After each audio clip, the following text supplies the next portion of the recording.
Hey guys, welcome back to the logic centre. आज हम बात करेंगे बढ़ते फ्यूल प्राइसेस के बारे में। जानेंगे कि आखिर क्या वजह है कि पेट्रोल और डीजल के प्राइसेस आसमान छू रहे हैं और कुछ शहरों में तो पेट्रोल ने 100 रुपए का आंकड़ा भी पार कर लिया है।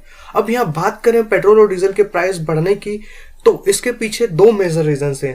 पहला, इंटरनेशनल मार्केट में क्रूड ऑयल के प्राइस का बढ़ना और दूसरा, सेंट्रल गवर्नमेंट की एक्साइज ड्यूटी बढ़ाना। चलिए इन्हें आगे और समझते हैं। लॉकडाउन के वक्त सेंट्रल गवर्नमेंट ने पेट्रोल पर एक्साइज ड्यूटी को रुपीज 19.98 से बढ़ाकर 32.98 रुपीज कर दिया था। वहीं सेम चीज डीजल के साथ भी हुई थी। गवर्नमेंट ने डीजल पर एक्साइज ड्यूटी को रुपीज 15.84 से बढ़ाकर रुपीज 32.84 कर दी थी, जिसकी वजह से स्टेट गवर्नमेंट को भी अपना वैल्यू एडेड टैक्स बढ़ाना पड़ा, जिसको वेट भी कहते हैं। अब देखते हैं इंटरनेशनल मार्केट में क्रूड ऑयल के प्राइसेस क्यों बढ़ रहे हैं। फरवरी 2020 में क्रूड ऑयल की कीमत $65.9 की थी, लेकिन अप्रैल में जब पूरी दुनिया ही लॉकडाउन में थी, तब लोअर डिमांड्स की वजह से क्रूड ऑयल के प्राइस में एक हिस्टोरिकल लो आया था। क्रूड ऑयल का प्राइस $65.9 से गिरकर $19 पर बैरल का हो चुका था। तो ऐसे में प्राइस बढ़ाने के लिए organization of petroleum exporting countries OPEC ने मई 2020 में ऑयल प्रोडक्शन कट कर दिया था 9.7 मिलियन बैरल्स पर डे के हिसाब से। जब फिर उनका इनसे भी मन नहीं भरा, तो प्राइस बढ़ाने के लिए फरवरी 2021 में सऊदी अरेबिया, जो कि वर्ल्ड की बिगेस्ट ऑयल एक्सपोर्टिंग कंट्री है, उन्होंने भी अपना output 1 million barrels per day के हिसाब से कट कर दिया, जिसकी वजह से क्रूड ऑयल प्राइस में और भी ज्यादा उछाल आ गया।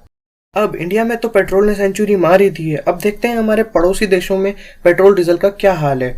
आपको जानकर हैरानी होगी कि ग्लोबल पेट्रोल प्राइस.com के अनुसार श्रीलंका में 1 लीटर पेट्रोल का प्राइस 60 रुपए है, नेपाल में 69 रुपए है, पाकिस्तान में 53 रुपए है और बांग्लादेश में 76 रुपए है। सिमिलरली डीजल का प्राइस भी इंडिया से बहुत ही कम है। तो अब आप सोच रहे होंगे कि इंटरनेशनल मार्केट में प्राइस बढ़ा तो इन देशों को फर्क क्यों नहीं पड़ा, सिर्फ हमें ही क्यों फर्क पड़ रहा है और वो भी इतना ज्यादा। तो मैं आपको बता दूं कि जब इंटरनेशनल मार्केट में क्रूड ऑयल का प्राइस कम हुआ था, तब हमारी गवर्नमेंट ने पेट्रोल को कम प्राइस में बेचने के बजाय उस पर एक्साइज ड्यूटी बढ़ा दी और उसी प्राइस में बेचा जिसमें वो पहले बिक रहा था। और जब अब इंटरनेशनल मार्केट में प्राइसेस बढ़ रहे हैं, तो गवर्नमेंट भी प्राइसेस बढ़ा रही है बजाय एक्साइज ड्यूटी को कम करने के। अगर गवर्नमेंट एक्साइज ड्यूटी को कम कर दे तो पेट्रोल और डीजल के प्राइसेस बहुत कम हो सकते हैं इंडिया में। बढ़ते फ्यूल प्राइस पर पीएम मोदी ने सीधा पुरानी सरकार को ब्लेम करते हुए कहा है कि पुरानी सरकार ने पहले उधार में क्रूड ऑयल खरीदा था, जिसका कर्ज 1.3 लाख करोड़ रुपए का है, जो कि अभी भी बकाया है। पीएम मोदी कहते हैं कि उनकी सरकार वो पुराने बिल्स पे कर रही है, इसलिए इतने ज्यादा टैक्सेस बढ़ा रखे हैं। मोदी गवर्नमेंट अभी तक 35,000 करोड़ का कर्ज चुका चुकी है। अब देखना होगा कि कब तक ये कर्ज उतरेगा और आगे फुल प्राइस में गिरावट होगी या प्राइसेस और बढ़ेंगे। So that's it for the video guys. फिर होती है मुलाकात अगले वीडियो में किसी और टॉपिक पर।